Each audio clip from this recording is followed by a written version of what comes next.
consistency is momentum's quiet best friend. But you don't get to meet momentum unless you become really good friends with consistency. And she is very picky about who she becomes friends with. You got to prove yourself to consistency. But once you do, guess what? She introduces you to momentum. And once momentum's in your life, ooh, watch out, because things are going to move.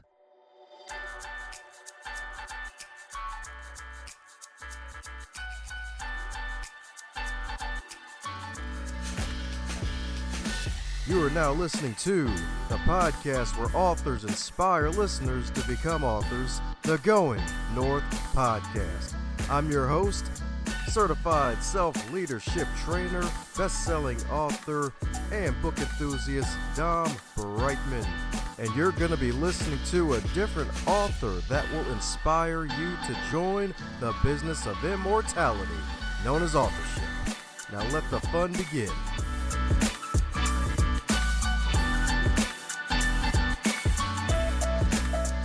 Today's episode is sponsored by book number 2 from Dominic Dom Brightman, Stay the Course, The Elite Performer's 7 Secret Keys to Sustainable Success.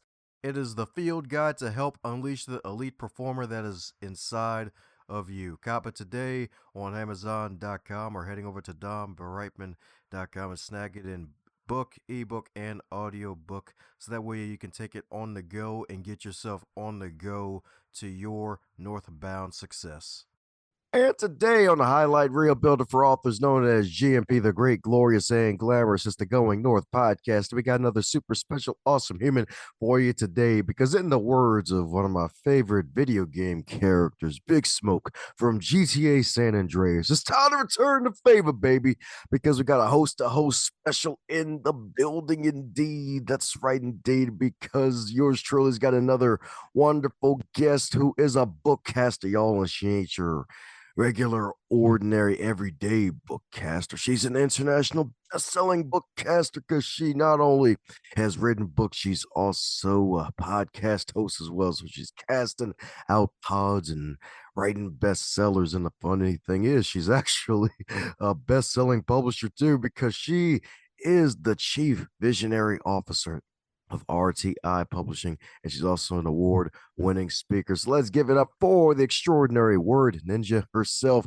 Kim Thompson-Pinder. How you doing today, Kim?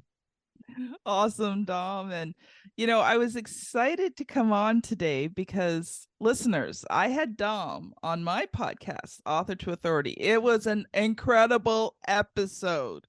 Let me tell you, Dom laid down some truth on the show, and it just blew my mind. So we'll talk about that a little bit later. But yeah, Dom, I am so happy now to be on your podcast. Heck yeah, indeed. That's right, indeed. The good old position switch. You'll love to see it. She gets to be on the hot seat, as some would call it.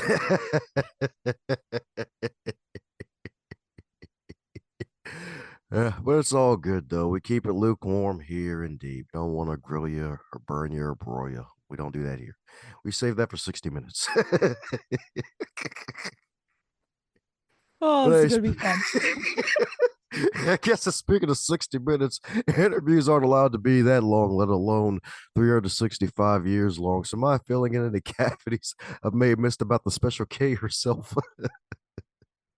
One of the things that I really want to share today, I spent a lot of time trying to be invisible in my life. And one of the reasons for that was, I was very different than everybody else. My mom had died when I was 4 years old. I'm mulatto, so I'm half black, half white. And I lived in an all-white community. And I was taller than every other kid. There was only 1 year that I was between kindergarten and grade 8 that I was the tallest person except for 1 year. And there was one girl who beat me out by half an inch. And so I always felt so different than everybody else.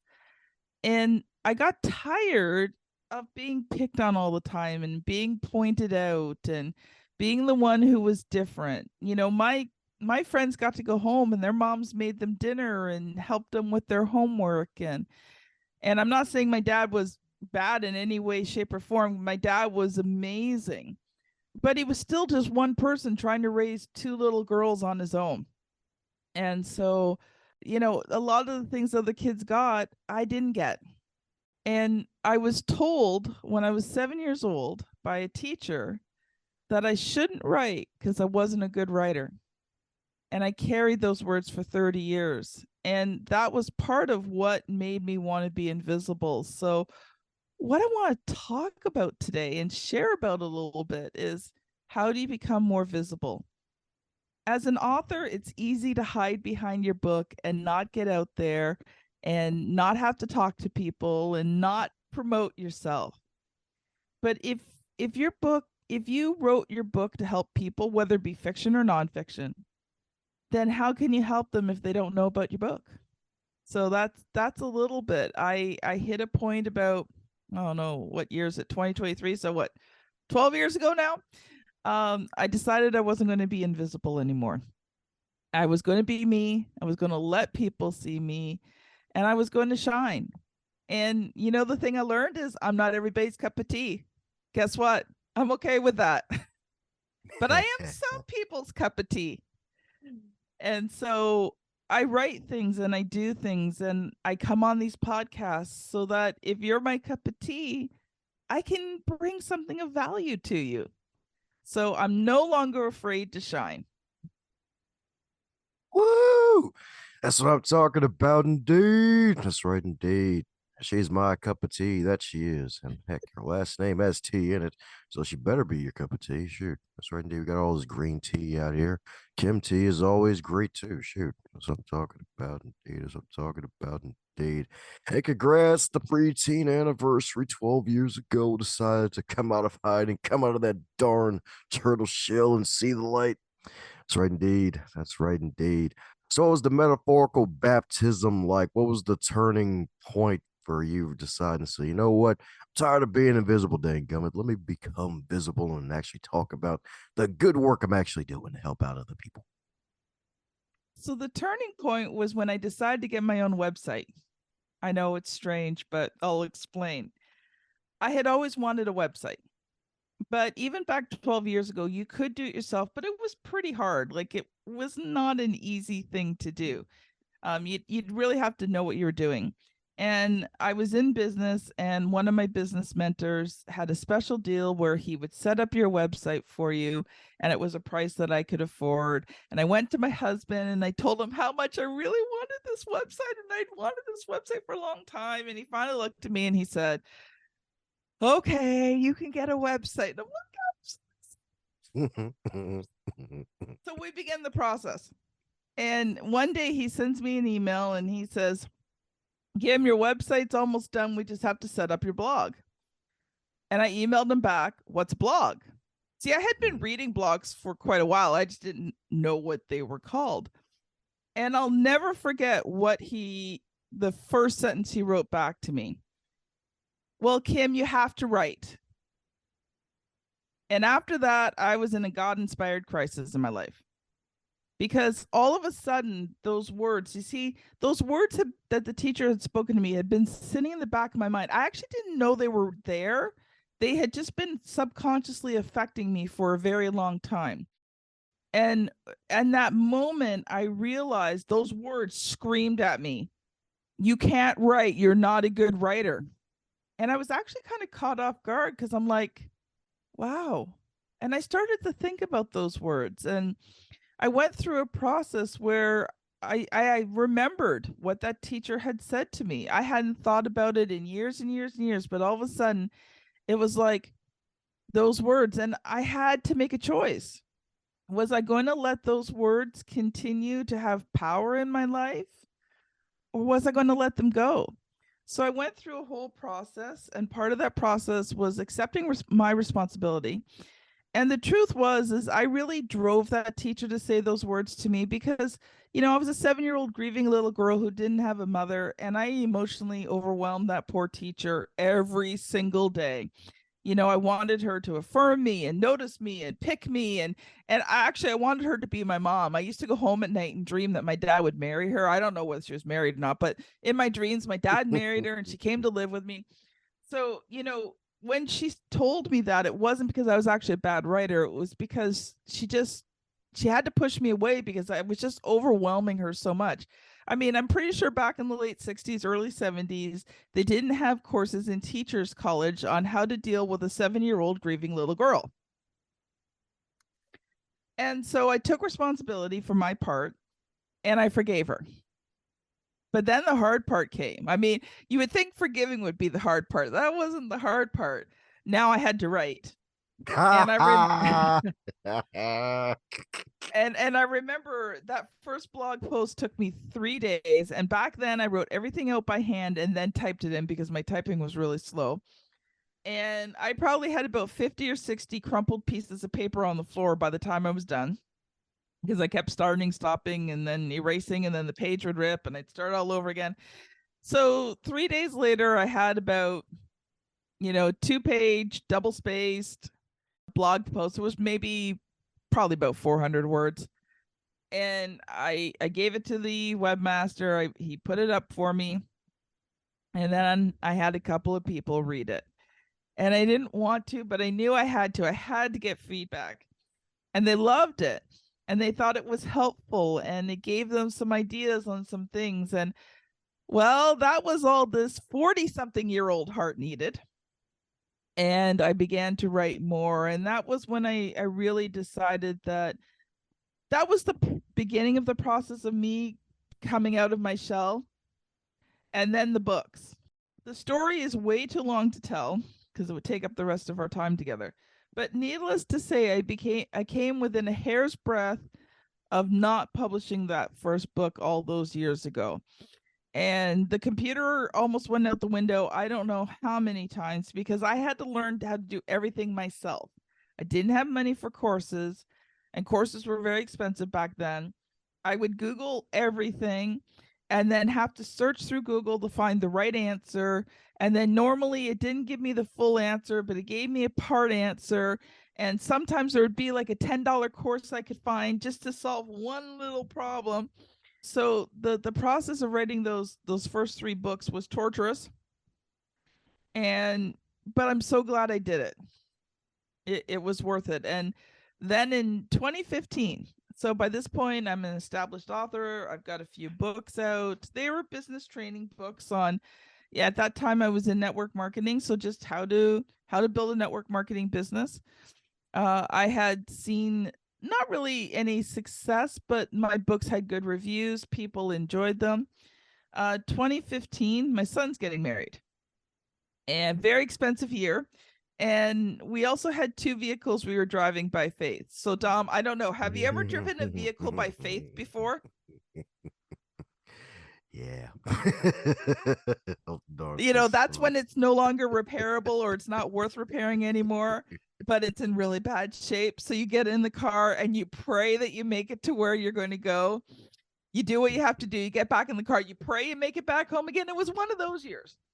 And I was on a freelancing site. And again, just a God-inspired moment. Just this still small voice in my brain said, you should check out writing jobs. Because I was looking for some graphic design work. And I'm like, yeah, I could check out writing jobs. And I did. And I couldn't believe what people were paying to have things written. And so very quickly I was able to get on there because my books had good reviews. They could see that I was already an author. I'd already written several books. They could download samples of my books. I got jobs really quickly. And because I could not only write, but editing's not my strong point, but I can do basic editing. I could format. I did some cover design, or I knew how to hire people to do cover design. Because I could do all of these things, within a year, I had so much business coming in that I decided to start RTI Publishing. Yeah, that's what I'm talking about indeed. And it's kind of interesting too, because MLM, I remember hearing bits and parts of the MLM story and other interviews, and it was kind of interesting. So you did that for about 20 years, but the first 12 years were unsuccessful. And then it's like, oh, well, let me publish these books after figuring out the darn keys to the darn kingdom here, since I wouldn't get any mentors. And boom, it turned into a side business from within the side business.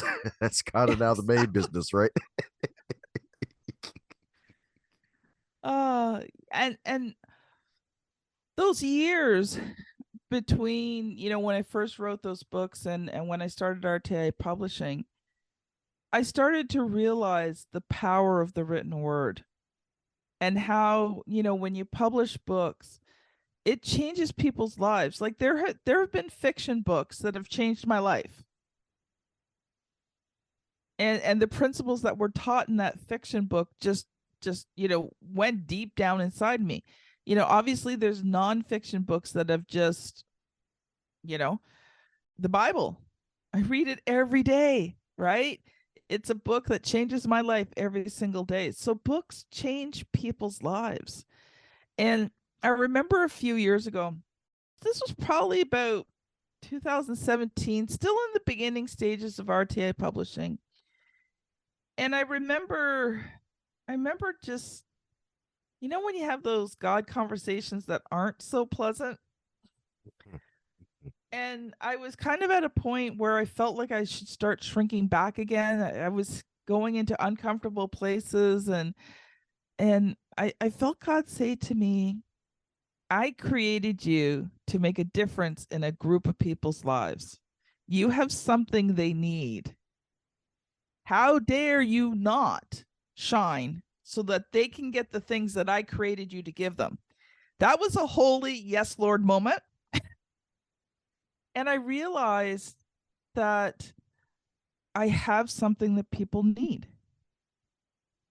So why would I stay in the shadows? Why would I not shine? Why would I not let people see me so that they can get the things that they need, so that their lives can be changed? And not in humongous ways. Not every change has to be humongous, but maybe something I say or maybe something I write will set somebody on a different path in their life. Maybe I can solve the one thing, that's the one small thing. It's not usually big things. It's usually when you're an entrepreneur, it's usually the tiny things that drive you nuts, right? Like if I could just get this one tiny little thing solved, life would be better. But if I have that solution and I stay in the shadows, right? So I want to encourage everyone, if you're an author, don't be afraid to get your book out there. Don't be afraid to shine, because you have something. And you may think, oh, well, it's not that important. But, when I was creating my first books, there would be some stupid thing in Microsoft Word that I could not figure out that was stopping me from publishing my books because I couldn't get them formatted properly. The person that posted that lovely little YouTube video that solved that problem for me, or that $10 course that showed me exactly what I needed to do after I had spent like 2 weeks of, about 60 hours trying to figure this stupid thing out. Do you know that person changed my life? Yes, indeed. Microsoft Word, PTSD with that darn software from time to time. I agree. That's why I said my laptop almost went out the window. Except for my husband's a computer guru, and he probably would have divorced me if I'd thrown the laptop through the window. Yeah, but hey, good thing you didn't. But hey, you were able to throw your shy self out of the window instead. So my goodness, so for those who want to make themselves more visible at tips, especially those shy authors who want to stay in the corner and don't want to go outside and people, even though that's something that they don't have to do right off the bat. I think it just starts with small things, right? Posting on social media. Don't be afraid to post on social media about your book, right? Have your best friend interview you about your book. the person who knows you the best, the person you're the most comfortable with. When I started the Author to Authority podcast, one of my concerns was getting on and talking by myself, because I knew that I could only talk for so long. Like, and then I had nothing to say. And I wanted to be impactful. So what I did was, my best friend, well, she's still my best friend, but she was also the project manager at RTI Publishing at the time, and my best friend of over 30 years. She would come on the podcast with me. So she would interview me, or we talk back and forth, or there was times that she did episodes because she had a lot of expertise in editing. And so we'd interview each other, and we learned just how to talk back and forth, and we'd have these amazing conversations, and it was so much more fun than trying to talk into a microphone by myself. But, have your best friend interview you. Prepare ahead of time. Have prepared questions, prepared answers. When you're first learning to do these things, preparation is the key that's going to make it a lot easier. Prepare. Don't try to do things off the cuff. I mean, I've done what? I don't know, Dom, you were episode 351, and that was a couple of months ago. So, I'm probably up at about 370 episodes. I can wing it now. Throw any question at me, and one of two things will happen. I'll either answer it, or if I don't like the question, I'll change the topic and talk about what I really want to talk about. But in the beginning, when Nita and I were first doing these episodes together, we prepared. We had a list of questions. She had the list of questions printed off. I did. We had already discussed it back and forth. So when we did the episodes, we knew exactly what we were going to talk about ahead of time because we had prepared. We had created an outline for the show. Then we just talked about those questions, and we let the conversation be natural. Actually, kind of funny when you bring up that tip, and it's like I've never heard anybody drop that tip on this show before, and it kind of makes sense in a way to do that, because it's like, hey, if you're shy and you like what you said earlier, it's like, yeah, I could talk for a good while, but after a while, it's like, well, I ain't got nothing else to say. Well, I guess we're done. As opposed to, all right, let's have a friend ask us some questions, and she already knows how to, or he or she knows how to push the right buttons to get me to talk about stuff. So yeah. That's right, indeed. And then you can get that positive momentum, indeed. That positive momentum, indeed. So, my goodness. So, since you're a fellow 350 plus episode podcast, any three major lessons learned from podcasting thus far? Probably the biggest lesson is consistency. If you want to have any results with your podcast, you have to be consistent, whether that's 1 a week, 2 a week, 3 weeks, whatever you decide. Now, less than, well, if you're doing it once every 2 weeks or once every month, you're not going to see a lot of results from your show. So you probably want once a week as a minimum. But it's the consistency in doing the episodes, making sure they're coming out when they're supposed to be coming out. And then the consistency of just talking about your show, and again, posting about it. Now, I finally, after 3 or 4 years, I have the consistency factor down in getting the episodes out, because that was an issue for quite a while. So now I have to get the consistency factor in talking about the show. So one of the reasons that I'm starting to go on other people's podcasts is so I can talk about my show. A little bit. Just a little bit.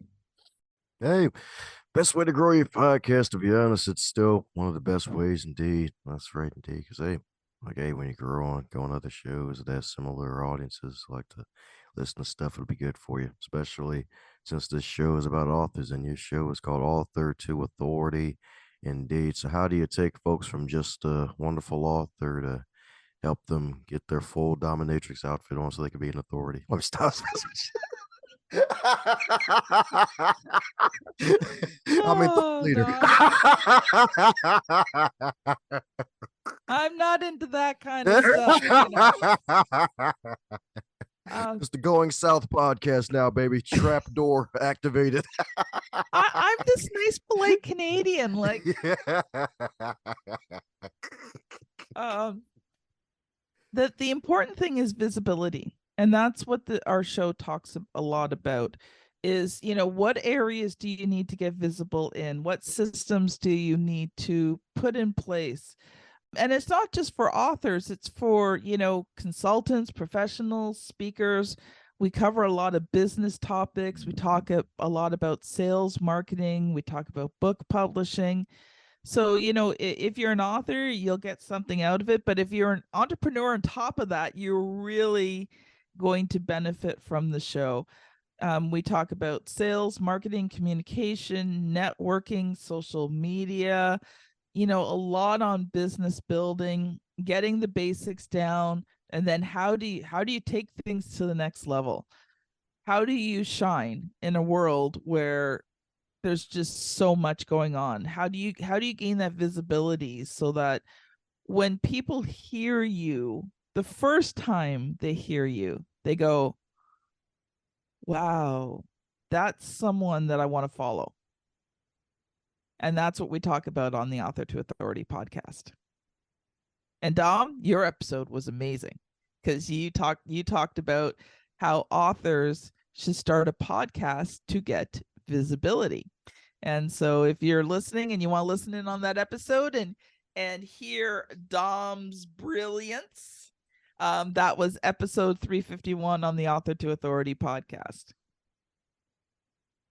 Yeah, definitely one of the best interviews I've done so far this year. Like, so far, like, that's one of my favorites because he laughs so much too. On top of that, I'm like, yay, all right, good. Got the host to laugh. It's like, win. Oh, she's laughing again. All right, good. All right, this ain't gonna be your boring interview now. This is good. It I'm was not Ben definitely not Stein. boring.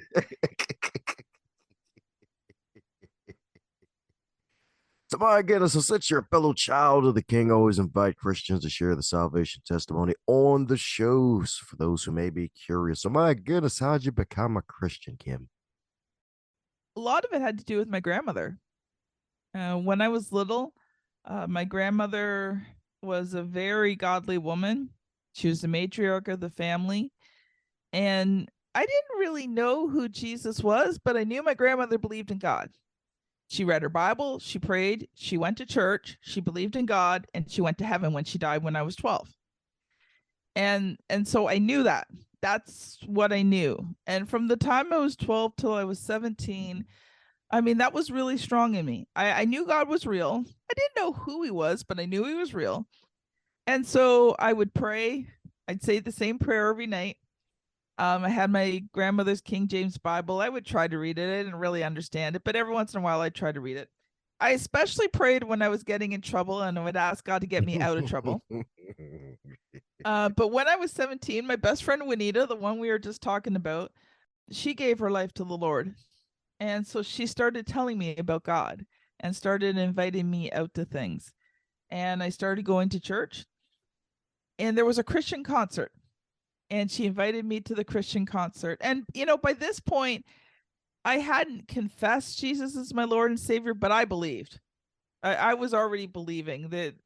I just didn't know the next step. So at this concert, they asked if if you'd never given your life over to Jesus. And I'm thinking, okay, well, I've given my life to Jesus. And my friend looks at me and she's like, have you said it yet? And I'm like, no. She's like, you need to go down. I'm like, I don't want to go down. Because I was kind of scared, right? And she's like, she looks at me and she's my best friend, right? She knows me real well. She's like, I know you're scared, so I'll go down with you. So we went down together and they took us into a room and I said the sinner's prayer and believe it or not, everything was good for about 24 hours. And then my family found out what I was done and all hell broke loose. Oh no. Now, my dad was cool with it because, he had grown up in the church, and especially when I went to get baptized. But you see, my mom was from a different denomination, and in her denomination, you went to school for a year. Like, there was all these things you had to do to get baptized. When my grandmother's church, you believed, you got baptized. So there was this whole ruckus that went on, and, my parents weren't sure, did I do it just so I could hang out, have people to hang out?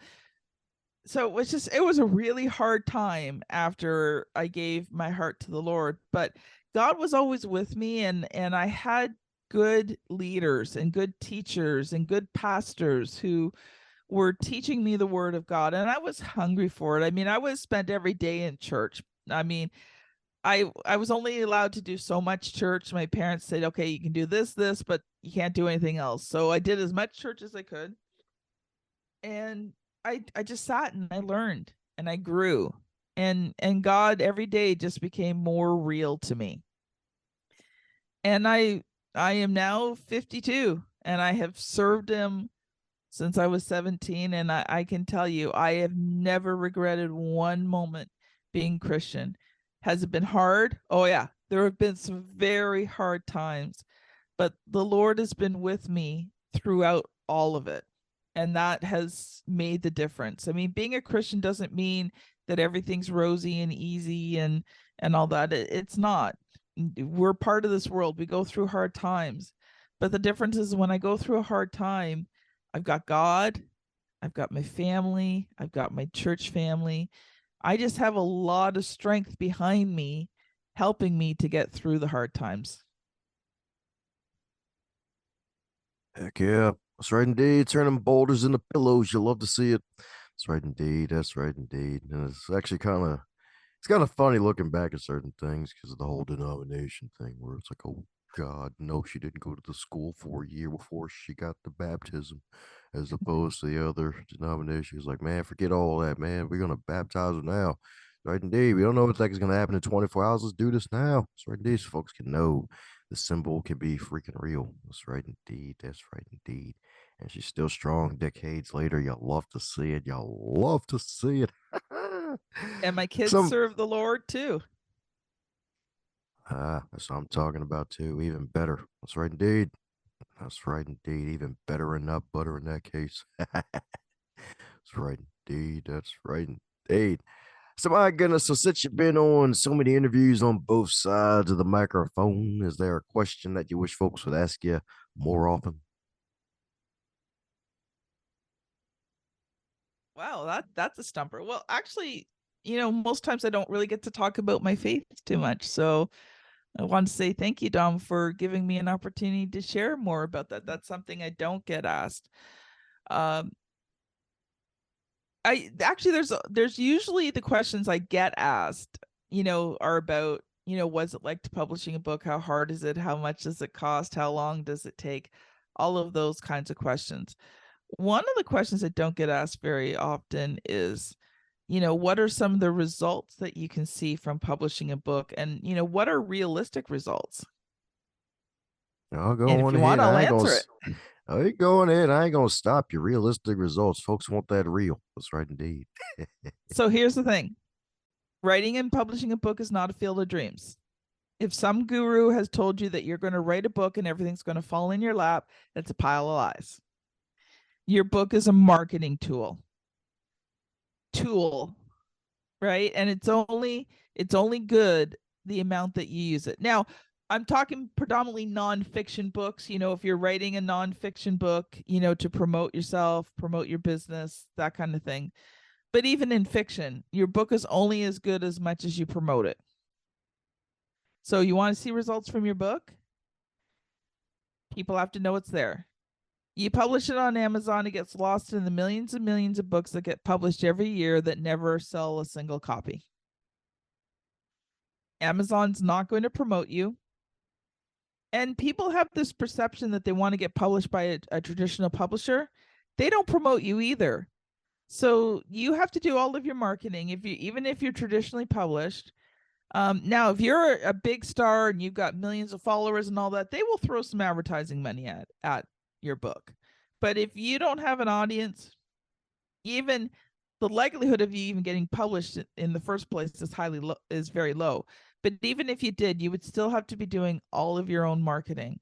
And you might get maybe 5% of your book sales. But if you have to do all your own marketing and all your own book sales, why not just self-publish and get like the 60 to 70% that you would get as opposed to the 5%? Just a thought. That's right, indeed. This is the land of pie, and you're gonna want a lot of it. That's right, indeed. Get more of it for yourself. That's the thing too. It's like it's becoming more and more of an annoyance. It sounds just to really go the traditional publishing route, unless you get one of those big fat advances. Because the thing is, like, once you've built an audience yourself that folks are gonna want you to have, it's like you're gonna make more money off of your audience yourself than opposed to a big publisher, and you don't have to wait a whole freaking year for them to actually publish it too, since a lot of them move at a snail's pace these days. Yeah, sometimes it's 2 to 3 years to get a book published by a traditional publisher. So Mhm. yeah, it's I think, there's a time when traditional publishers had their place. And I think, I think there are some instances, if you're an academic author, you need to go the traditional publishing route. There are times when traditional publishing is beneficial, but for most people, do it yourself. Learn how. And there's a lot more resources now than there was, 12 years ago when I first started doing it. Okay, indeed. That's right, indeed. It's probably easier to do the interior formatting, easy to find somebody to do it for you. Find somebody to do it. Don't do it yourself. Don't do it. That's the Oh, one thing. can I give you a hint? Can I tell you Ooh, if something? yeah, even better. Okay. It'll take time to learn. It's very eye straining work. You'll probably want to throw your computer out the window a few times. But you can format your book in Microsoft Word. You don't need special software. Now, if you got a lot of images and graphics, oh, that really complicates it. But if your book's predominantly text, you can format it in Microsoft Word. You can even upload it in Microsoft Word for your Kindle. You just save it off as a PDF, and you can upload that for your print copy. And there's a lot of courses on, I don't have any courses yet. I'm in the process this year of developing courses, but if you go on to Udemy, you can find courses on how to format your book in Word. You do not have to pay someone thousands of dollars to format your book. You're going to have a huge learning curve, and the first one will be the most difficult, but once you've done the process through once, your other books will be a lot easier. Yeah, I did that for my first book. Never again. I was going to Fiverr for the interior formatting. I'm like, I'm not fighting this damn technology. Yes. That thing I, annoyed the hell out of me. I'm like, oh, I know. And even now, like, I have formatters on my team. So good. when I do my books and that, well, I do a lot of formatting while I'm writing because I'm so used to doing it. But even now, like when I do my books, I just don't have the time to format anymore. So I do have my formatting team to do it.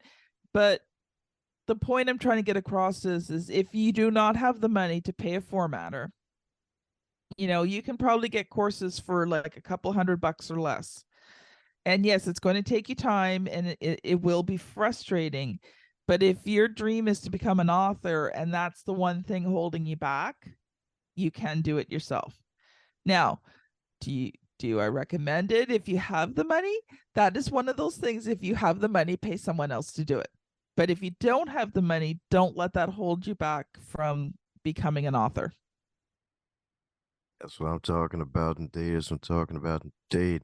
So, fun question for you. If your fabulous book, the Volume 1 edition, since Volume 2 is probably still in the works of Author the Authority, Author 2 Authority, I should say, the book, if it were a food, what would it be and why? Oh, pizza, because it's got a little bit of everything. Ah, that's what I'm And talking it's one about. of those things you just get in and you start chewing on.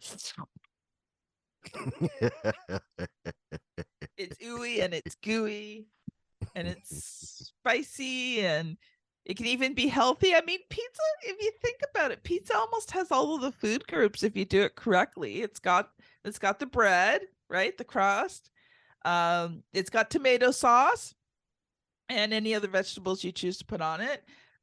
It's got cheese, it's got meat.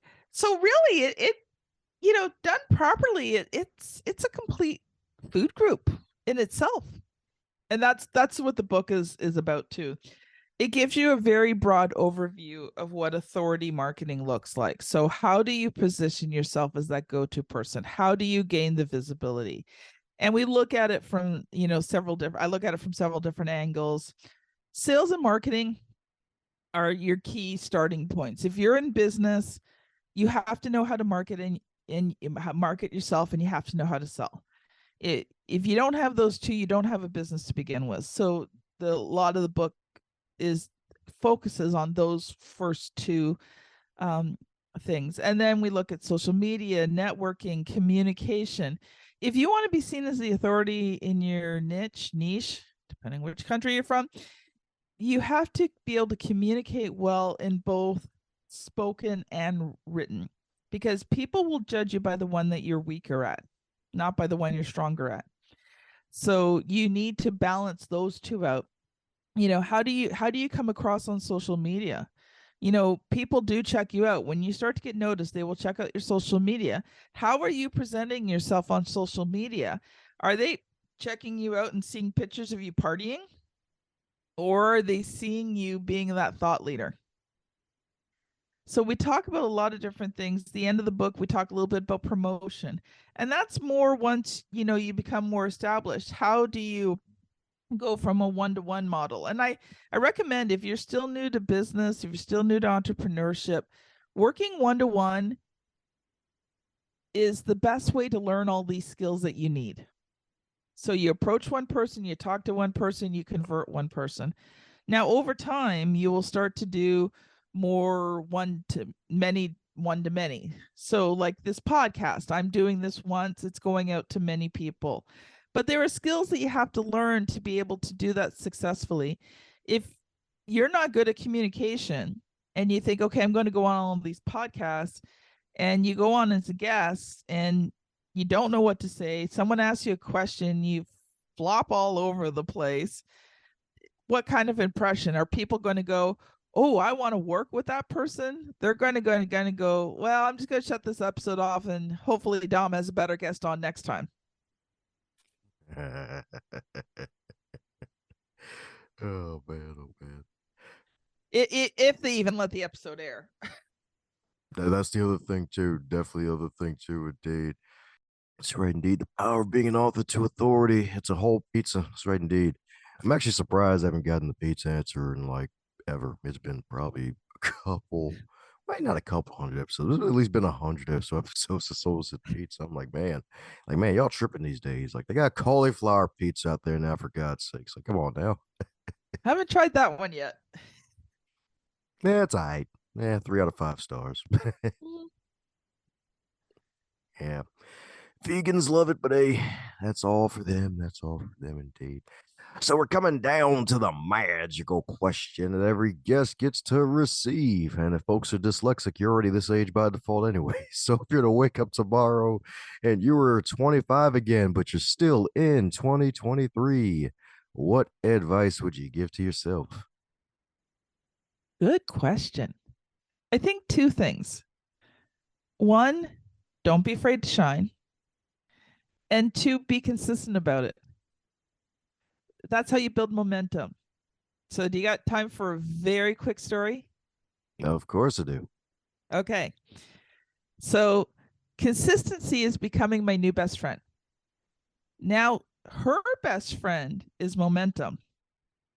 But the only way, now momentum's big, momentum's this big star, right? But consistency is momentum's quiet best friend. But you don't get to meet momentum unless you become really good friends with consistency. And she is very picky about who she becomes friends with. You got to prove yourself to consistency. But once you do, guess what? She introduces you to momentum. And once momentum's in your life, ooh, watch out, because things are going to move. That's right, indeed. They're gonna move, indeed. It'll be the big mo for the move. That's That's right, indeed. The cows will be jealous because they're like, oh, she's moving.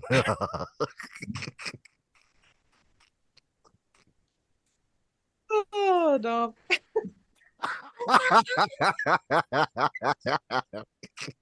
Oh. You must spend a lot of time on like dad joke sites or someplace like that. Just call me Pun Mellow Anthony. The most valuable punster. Oh, you and my husband, man, you'd go on for hours. That's right. He's my kind of pun. My kind of pun people. I gotta think of a word for pun. I need to combine pun and people somehow. All right, cool. Hey, look at that. Take a new one. That's right, indeed. I'm coming up with different monikers.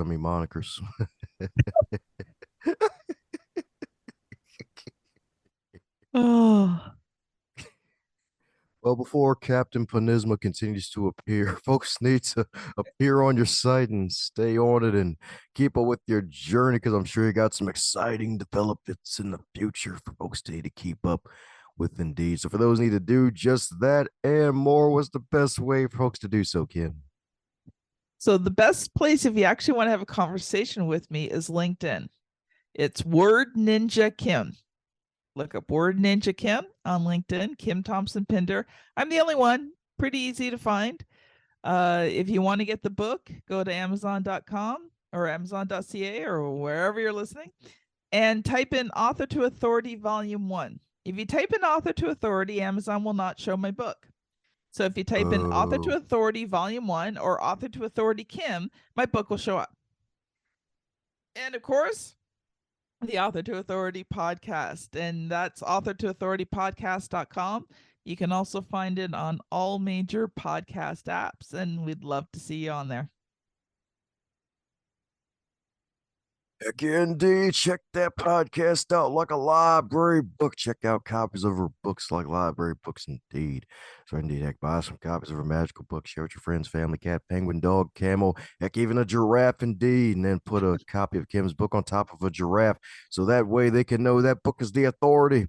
That's right indeed. It might even be like Lion King with the Simba. It's like, yeah, just holding the wonderful book up among the rest of the folks in the jungle and be like, oh, let me hand it.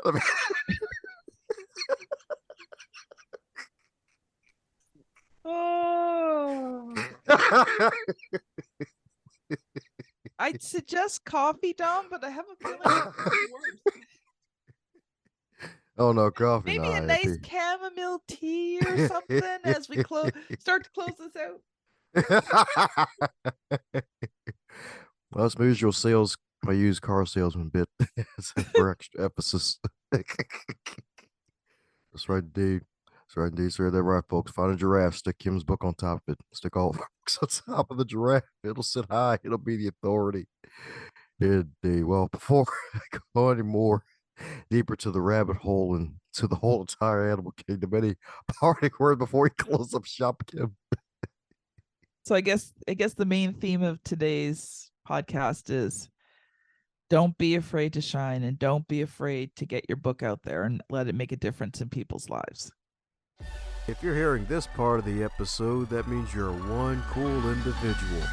Thanks a bunch for tuning in, and if you enjoyed what you heard, be sure to share it with at least one other person in your network. Bonus points for 3. And be sure to check out the backlog too while you're at it, because there are hundreds of wonderful episodes to choose from as well.